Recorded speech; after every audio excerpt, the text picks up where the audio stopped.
So whatever questions you have.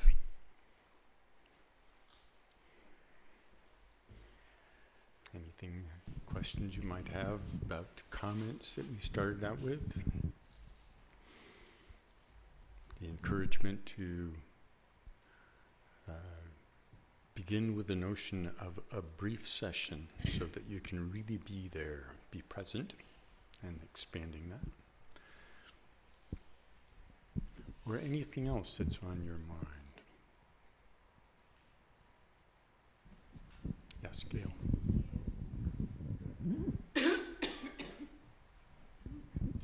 I don't know how to pronounce the word, but in the closing prayer, Mahamudra. Mahamudra.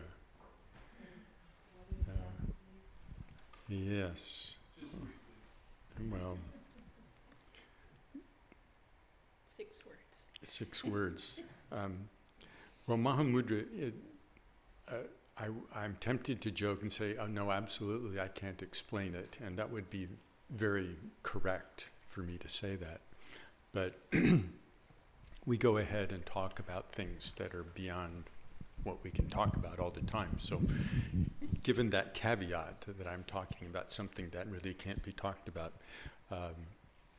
there are a variety of ways you could gloss it. One of the simplest is just the notion of enlightenment. May all beings attain enlightenment. In our tradition, you could say that Mahamudra is the culmination of the path. It's the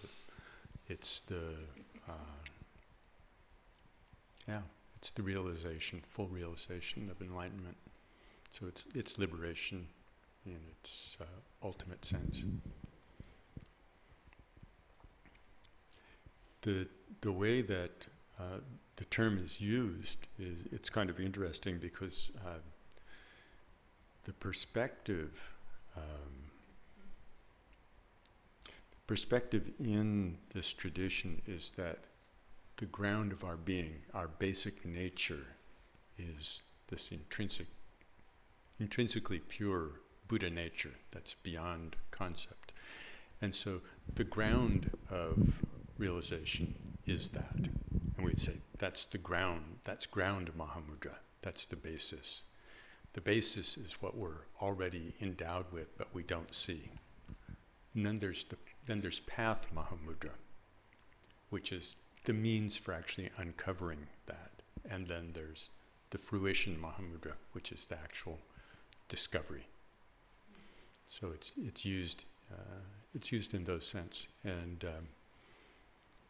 so this is when I was speaking about the Mahamudra program that people will be going to in India.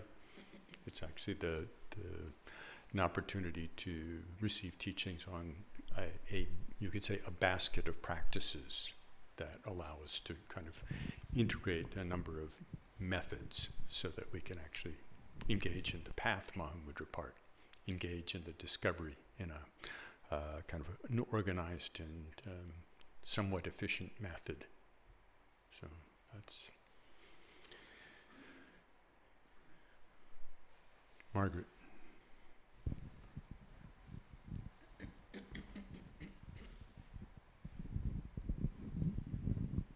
What characterizes Mahamudra, especially compared to, say, Dzogchen or practicing Tantra like Kali Chakra? Are there some distinguishing features to Mahamudra that aren't necessarily found in those others? Every particular lineage will have their own special methods, little ways that things are presented, or orders of things that are presented. Do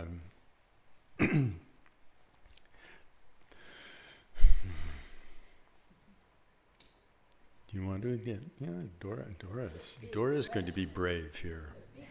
The compare and contrast. No, I'm not really going to compare and contrast, but very much.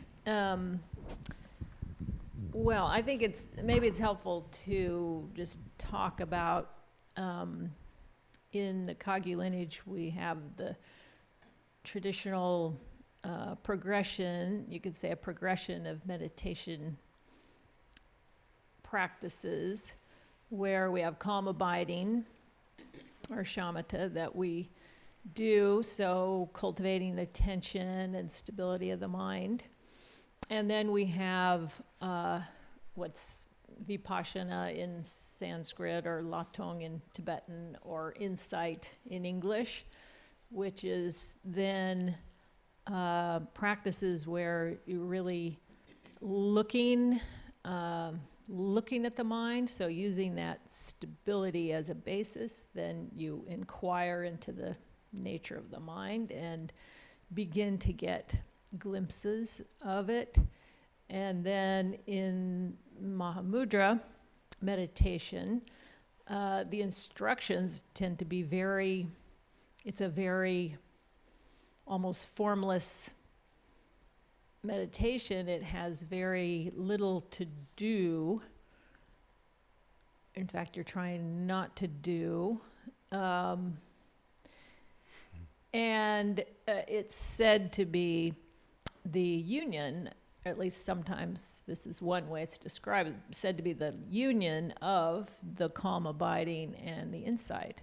So essentially we're meant to be, in, as I understand it, in full recognition of the nature of mind, of the nature of reality, and that gets stabilized in Mahamudra meditation. So obviously it's pretty, I mean, that's why Bill's saying it's like equivalent to enlightenment itself. Although while we're working on it, the method, we can say, oh, I'm doing my Mahamudra meditation. So there are some instructions where you're kind of working with it, but it's very much building on this shamatha, the calm abiding, and the insight practices that come before. And so, and then in, I can't say very much, but in the Dzogchen is kind of the parallel practice in the Nyingma lineage in particular. And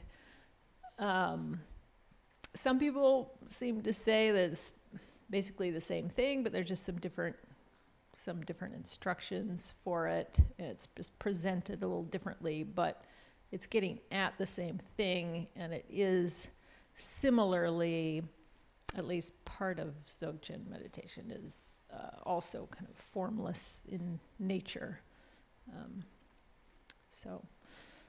And what other kind were you talking about? And yeah, so then practice where we have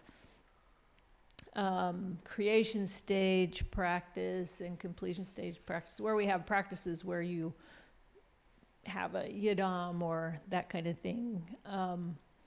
Then we're using those very form-filled practices where we're visualizing, saying mantras, doing lots of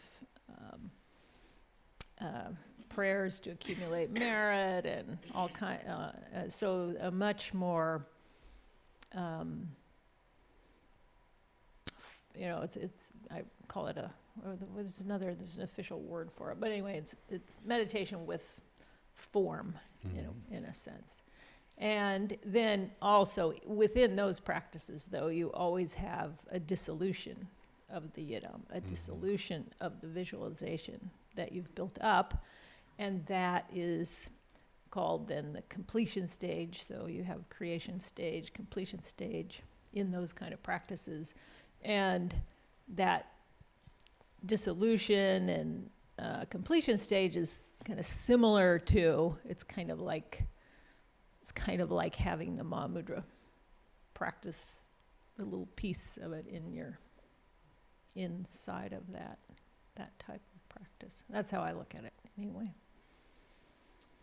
So, and all of those practices are in support of, if we could if we could recognize the nature of our mind and the nature of phenomena and dwell in that, then we wouldn't really need to do those other practices. But the other practices that do have form, and like the preliminary practices and the practice, and those are meant to help us accomplish the same thing, but it just uses a different method.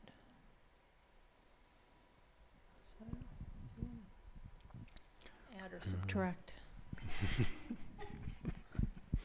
Delete. No. Yeah. I'm not sure what you're trying to get at, actually. I'm not sure what the ideal answer would be.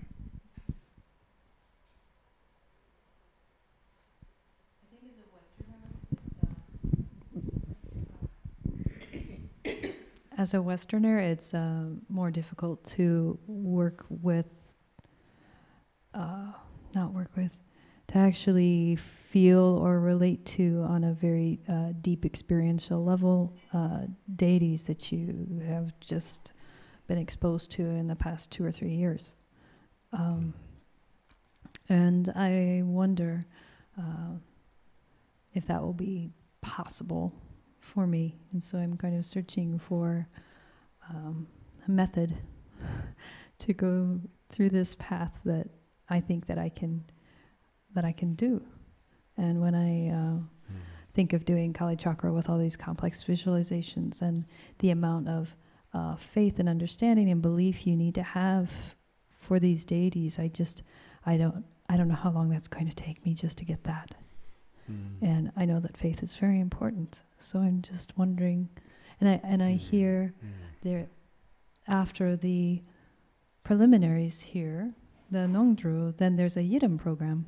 And I just wonder, is that practicing with deities? I mean, not saying that I would never do it, but I'm wondering, it just seems complicated for me to do now that I'm, getting up there in years. I don't have much time. I don't have much time to develop that understanding. So.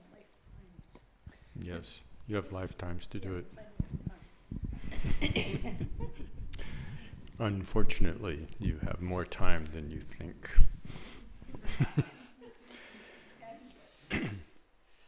No, those are all excellent questions, and there are different parts of it. You mentioned Kali Chakra, and for those who aren't familiar with Kali Chakra, if you know anything about deity or Yidam practice, with the practice that we do on Wednesday evening, the Chenrezig practice, where it's just the bodhisattva of compassion, just the bodhisattva and the bodhisattva's guru, the Buddha Amitabha. It's not too many. The cast of characters is pretty small. You threw the ball down to the end of the court where you have 750 this is like a Cecil B. DeMille extravaganza in the Vajrayana. So you have to really be kind of know what you're getting into and know why you're getting into it and know how you should get into it so that it actually becomes useful. And the more complex the practice is, the more likely to be snowed under by the details and not be able to actually find a way in that actually you have to find the thread that when you pull on it, things actually open up. You can't just sort of grab onto the blanket and just yank on it. Particularly with Kali Chakra, this is going to be like a Kevlar blanket about 1/4 inch thick, and you won't even be able to grab it, let alone have anything open up. But the basic, and I spent this was the thing that I did with the Chenrezig practice last week, was to try to provide some some doors into it so that it'd be possible to actually experience a little bit of the method in a way that, oh, I see. This is how appearance arises in the mind. The basic thing with deity practice versus the sequence of calm abiding and insight. Calm abiding and insight, it's, we're starting out with kind of the timeout thing. Like, slow this down, slow it down so you can actually start to see what's going on. And in that, as I said, the first discovery is how fast everything is going. So that, and working through that so that we kind of go through that, and there's a lot of slowing down. And the bias is towards stillness in terms of providing a laboratory where you can see. But in the end, what we're seeing is we're seeing how appearance arises and how appearance arises as a manifestation of mind. That's the shtick. And so when we say things like see the nature of mind and the nature of phenomena, we've actually just said one thing. We've not said two things. But from the starting point, it's okay to start out by saying the nature of phenomena, nature of mind. But we're really talking about one thing. In the Vajrayana practices, we start more from the other side of we have created this remarkable, we are continuously in a co-emergent fashion creating this reality that we live in, and that we take it as an external thing that sort of has happened to us. Reality is something that happens to us. And the Vajrayana practices where we see ourselves as the Bodhisattva, we see ourselves as a being where reality is not a function of being lost in ignorance or being cut off from the nature of reality and the nature of mind. It's not, then out of that, our ordinary perspective is that in our lack of insight into the nature of mind and reality, we have all these projections about all kinds of stuff and all kinds of history, and we get wrapped up in all kinds of stuff, and all that comes out of that basically the combination we have, you could boil it down to say the combination lock for creating any combination in samsara is there are 5 features, just to keep it simple, and those are the 5 kleshas. Ignorance, pride, grasping, anger, jealousy. You can get more elaborate and have a much greater subtlety in how you would describe how reality is painted. And you get all these, but with just those 5, you can paint all kinds of colors of samsara. Samsara is basically painted with that. When we adopt the perspective of the yidam, when we step into that, we step into a world where all phenomena are acknowledged from the get-go as the play of the mind. And all relationship with phenomena and beings is one of compassion. It's not what's in it for me. And when we get down to compassion, we get farther and farther down into it, and it becomes a different thing than our sense of a transactional compassion where I am going to be compassionate to you. It's possible to get in touch with a level of insight where just resting in that produces a compassionate effect, you could say, just for starters. So being able to go into these practices so that we understand something about that and we see how the method of the practice embodies these things is very important. And to see how the practices actually at all the various levels from a beginning level on up, that they can operate as a basis for all the practices that we do, that we say, oh, those are basically the practices of the first turning, the practices of renunciation, the practices of ethics, all the paramitas, on through. Once we understand, if we can see how that works, then I could say we could have confidence. Faith, I don't think, is such a good word in this. I think confidence is a much better word. But that depends. We have to enter it in our own way. We have to enter it in a way where that confidence actually is born in us. And that's different. It's likely different than it would be for most in most traditional presentations, where one could also, because I have incredible confidence, having done some of these practices for long enough, not with any discipline, so it doesn't really stick with me, but I've done them long enough that I actually have great confidence in the recipe. To switch over to a cooking metaphor, I have incredible confidence in the recipe.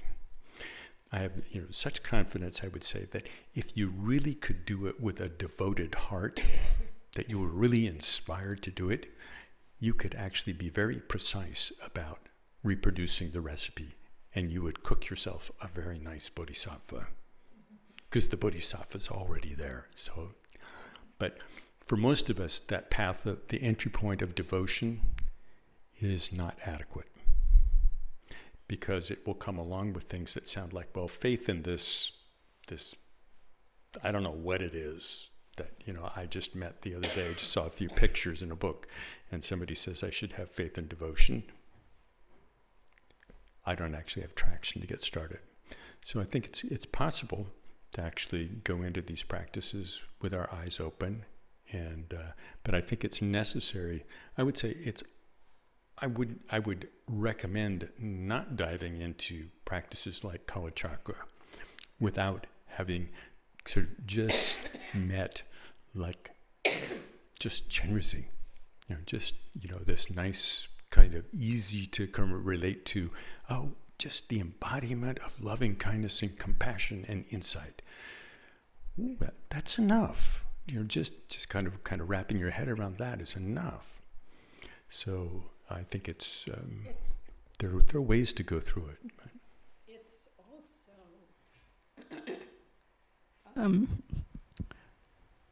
a sincere lifetime practice on one simple deity is a complete path to full awakening. So we don't have to do Kalachakra. Some people might be drawn to that. Great. But you better be guided by a very close, authentic teacher. But all of these are full practices to mind, to seeing your own full enlightenment within.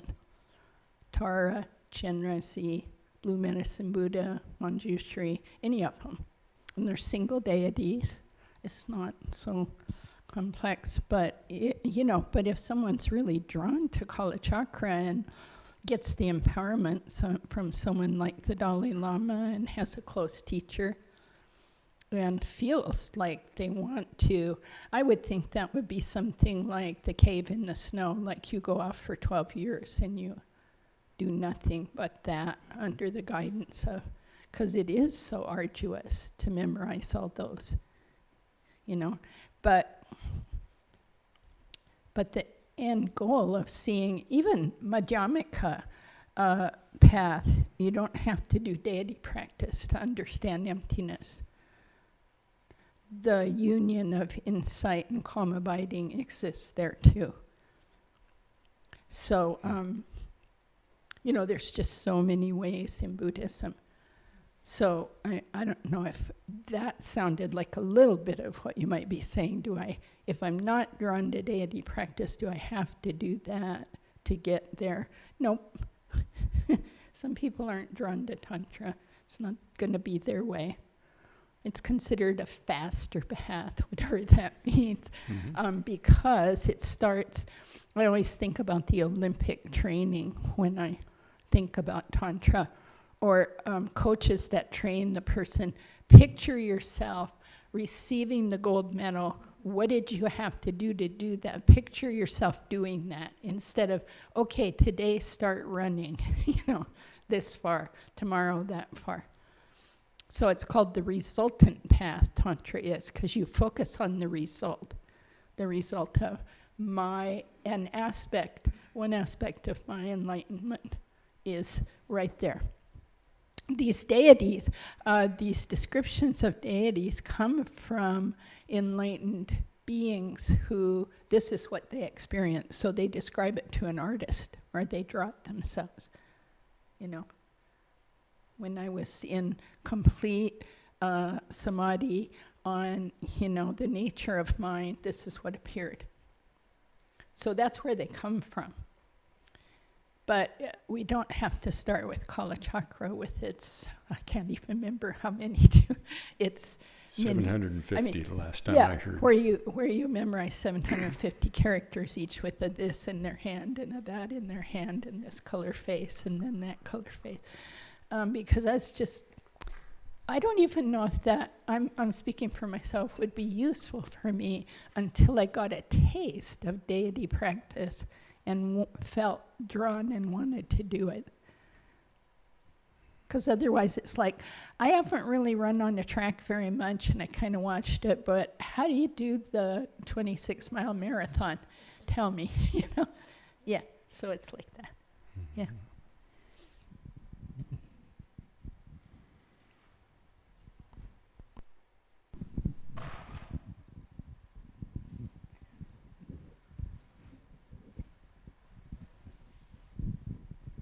I actually had an additional question to your original question about Mahamudra.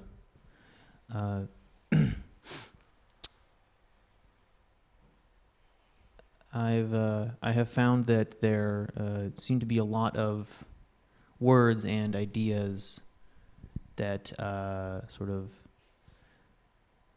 describe or point to liberation, and it can be a little confusing sometimes to have sort of, we have nirvana, moksha, dzogchen, mahamudra, even prajnaparamita as sort of kind of like the perfection of wisdom being the great perfection in a way. I've read it described, and with all of these different sort of terms used,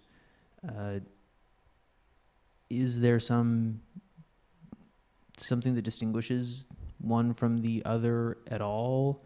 Are they just sort of like different ways of looking at, the thing? Are some of them, is one a method and one is more of a general cosmological idea? I've always been very curious about this because it's very strange that people have always kind of, it seems like all these new words keep showing up to describe what we're aiming at, and it's like, why do we need all these different word ideas when just any one of those seems really descriptive to me already? It kind of creates a lot of confusion for me because it's like, are Then these don't- each? Then don't add to the word list. Okay. I tend to want to like synthesize it all down to kind of one word that means all the other words, and so it's like, okay, now I have sort of my own little. Okay. That's not. It's not necessary to do that actually. There's the stanza in the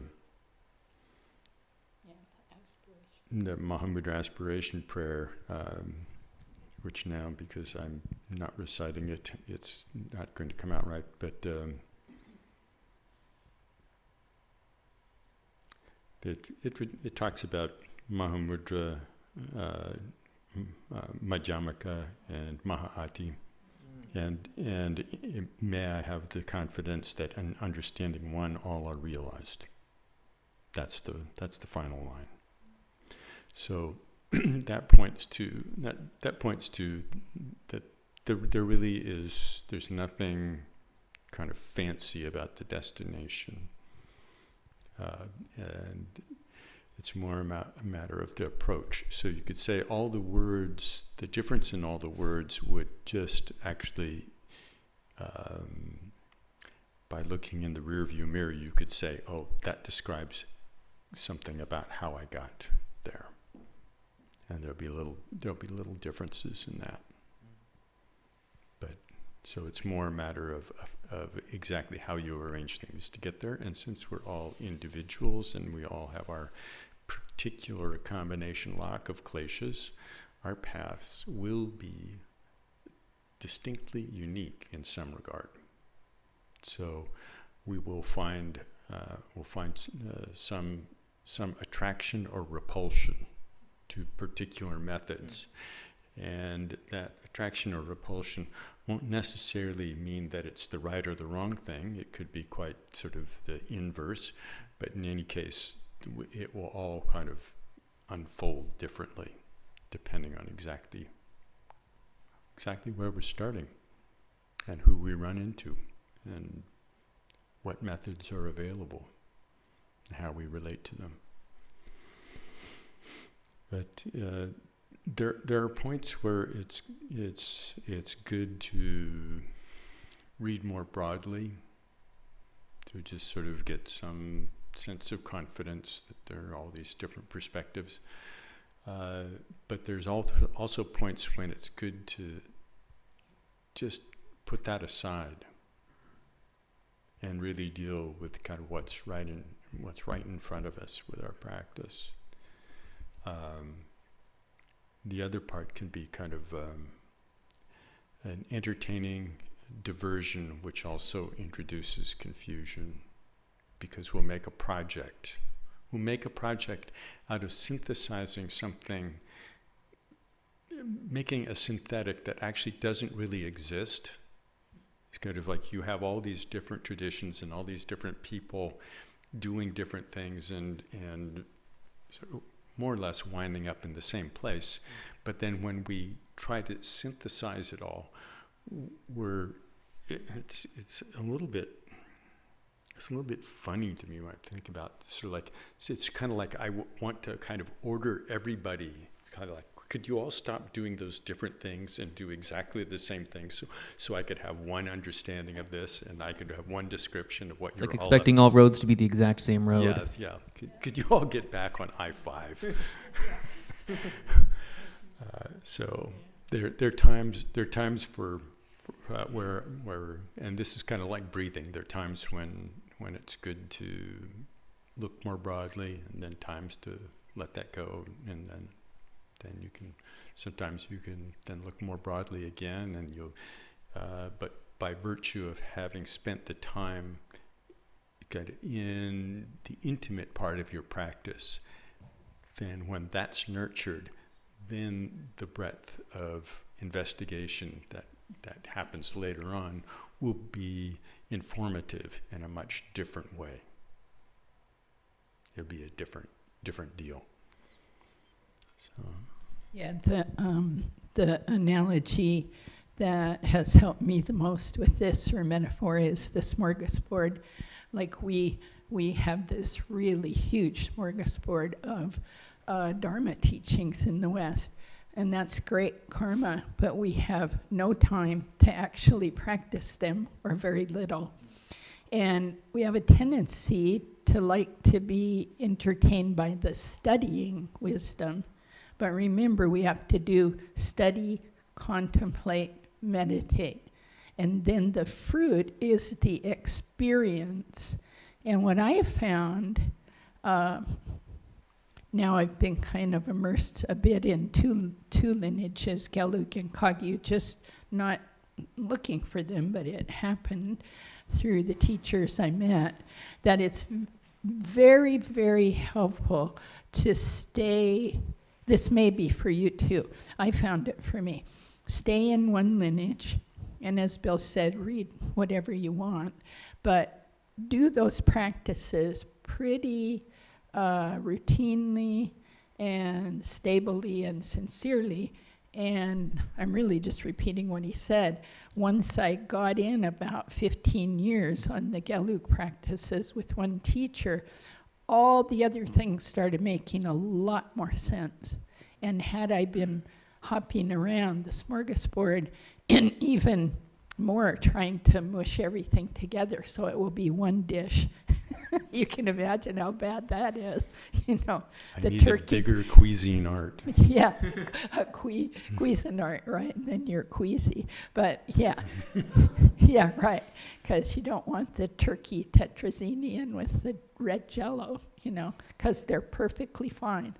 But we're so drawn to this study and hop around and pick, and also to this thing of what's the highest thing? You know, what's the one called the highest? I want to start there. I don't know. I think that's, I'm speaking for myself again. I think that what I see in myself there is a lot of pride and impatience. That's what I'm thinking. I want to run the marathon and win it now. But do I want to start by jogging and training and sweating and showing up when I'm bored and showing up when it's cold and rainy? No. I just want the prize. And it's just not going to work. Yeah. So just pick something and do it. Get some stability and some, I don't know what it is, like mileage, or what do you call it when you get some traction? Yeah, get some traction. And then it'll all shift nicely. So we don't have to be trying to make those all fit or work or figure them out even. Yeah.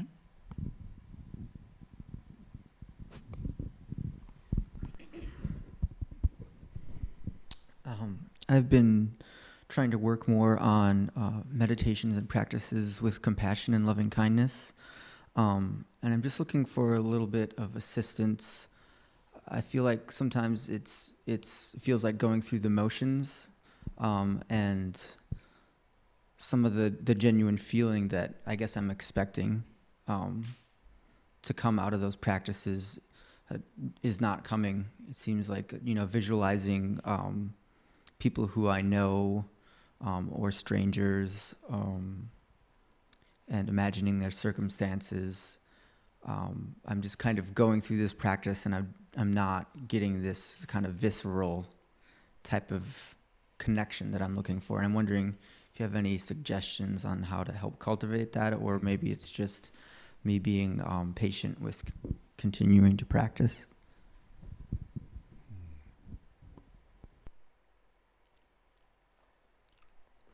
How do you know what this, you have some sense of what the answer would be that's other than the answer that you're getting? How do you have a sense of that? Something else would be it. I guess I have a sense for what it would be because I have felt it at times. It's just doesn't seem to be routinely duplicated in any way through the practice. So I know what it feels like to have visceral compassion for strangers, for myself, for others, but I'm not seeing it's not making sense, but I'm just not seeing it as kind of a fruition of the practice. It just kind of happens spontaneously, and maybe that's how it does occur, but.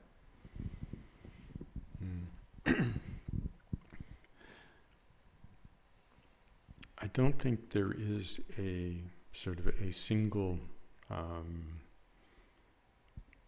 thermometer, you could say, where it goes from kind of mild compassion up to visceral compassion, that's it. I'm thinking that the way that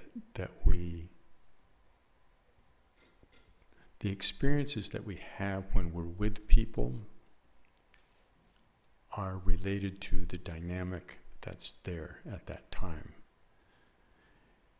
And my sense is that the only way that we would have a profound visceral sense of compassion is if we'd actually penetrated our own confusion in such a profound way that we could feel every instant of every being's life where they were not in touch with their own profound nature as this sense of something really profoundly missing was going on.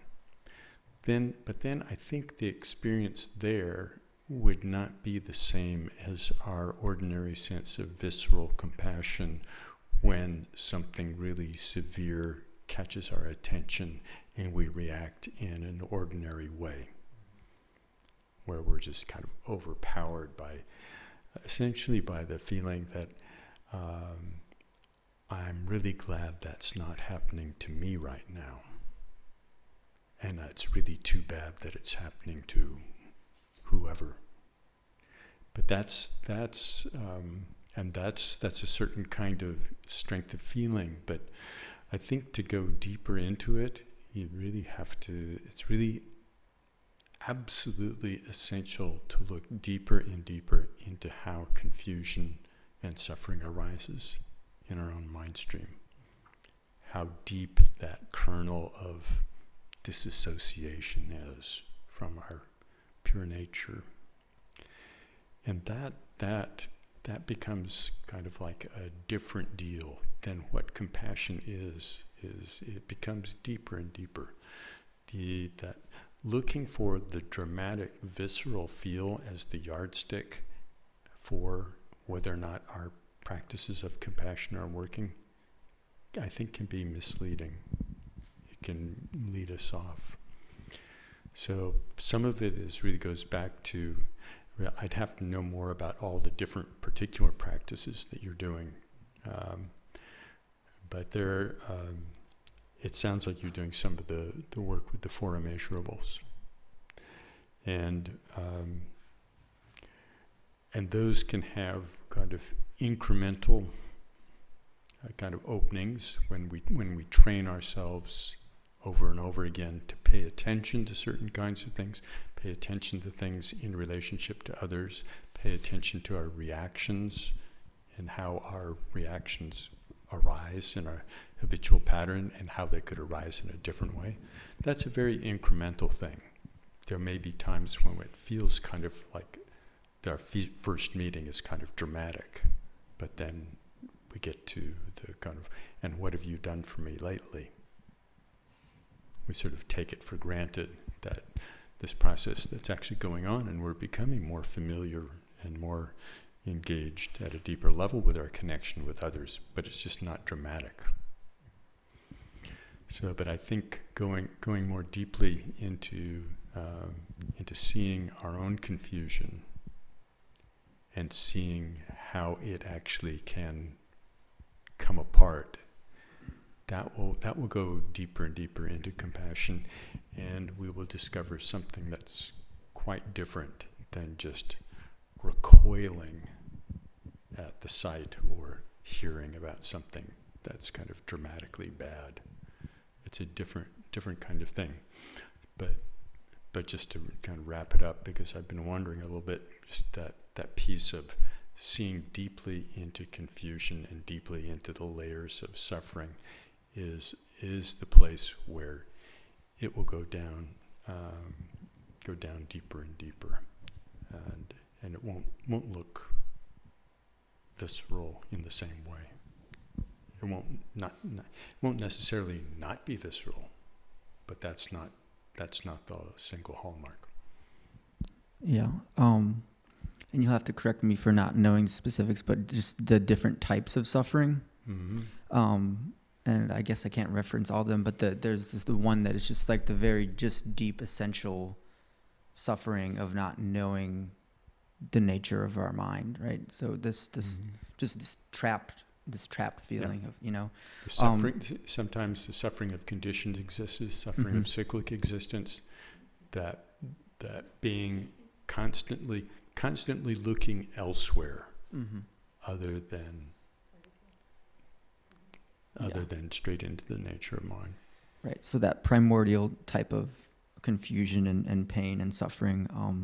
Do you have any maybe direction or help on where to dig for that as far as material or practices? To see that, you just look more as the mind settles deeper and deeper. you can see the churn. And then just looking around, you can just experience kind of the churn of phenomena, the churn of relationships, just this kind of this thing that this kernel of not seeing just go churn, and the ceaselessness of that. But to want to look there, you have to also be able to really see there. You also have to see something about how it's not necessary.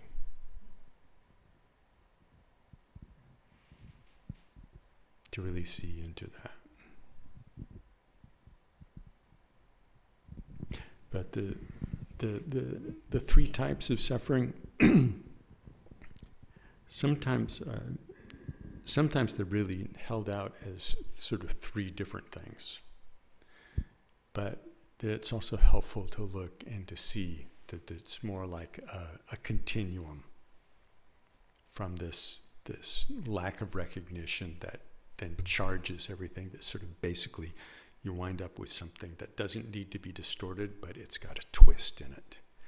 And then that twist has energy and it just drives so much. And then trying to sort it out, then the what's called the suffering of change comes out of that. But the suffering of change is that trying to sort it out, it needs some its in order to sort it out.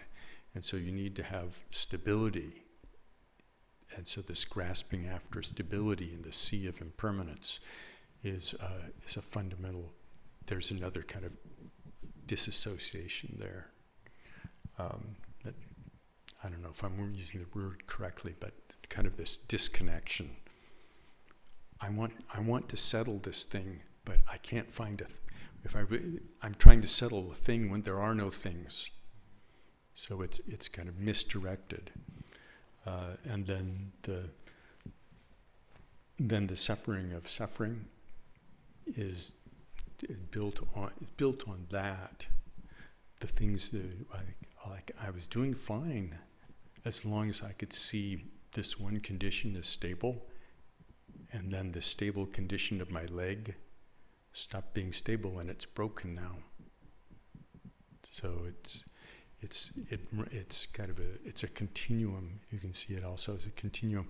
But studying that more and more and just becoming kind of more connected with that and having a sense of that, just the churn of phenomena. And then to be able to go and see, actually, I'm not intrinsically stuck in that. It is possible to not be stuck in that. And then out of that, then something else, I think, can come up in terms of compassion.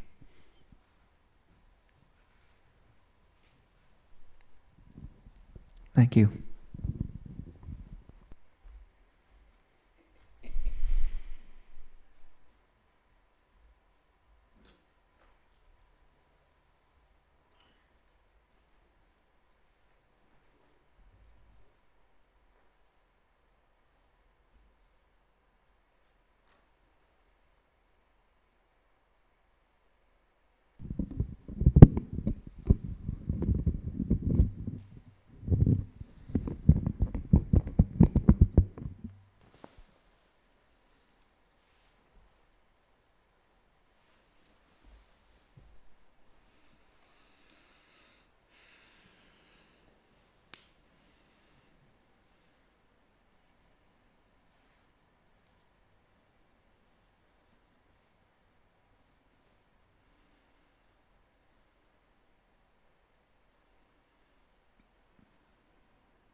By this virtue may I quickly realize Mahamudra and establish all beings without exception in this state.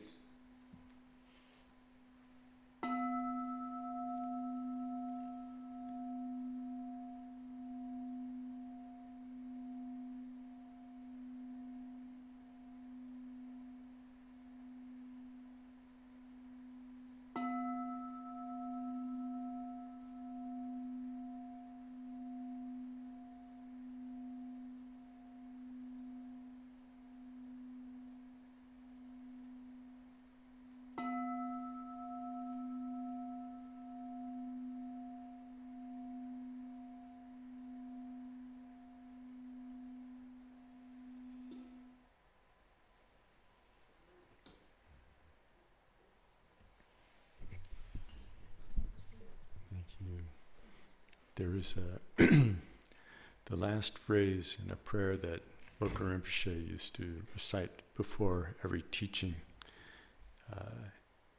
It concluded, after going through the 4 dharmas of Kampopa and some other things, it concluded, may each and every meeting with another being be the basis for something profound.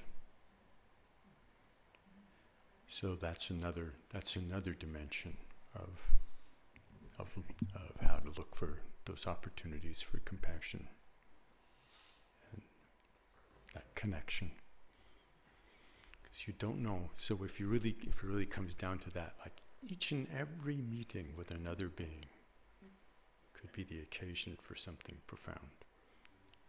So obviously you're going to have no clue what that looks like. But occasionally it occurs. Yeah. Occasionally we Like a recognize it surprise. and recognize something. A surprise. It's probably always occurring. We just don't experience it like that. We just go, nah, you again. You again. You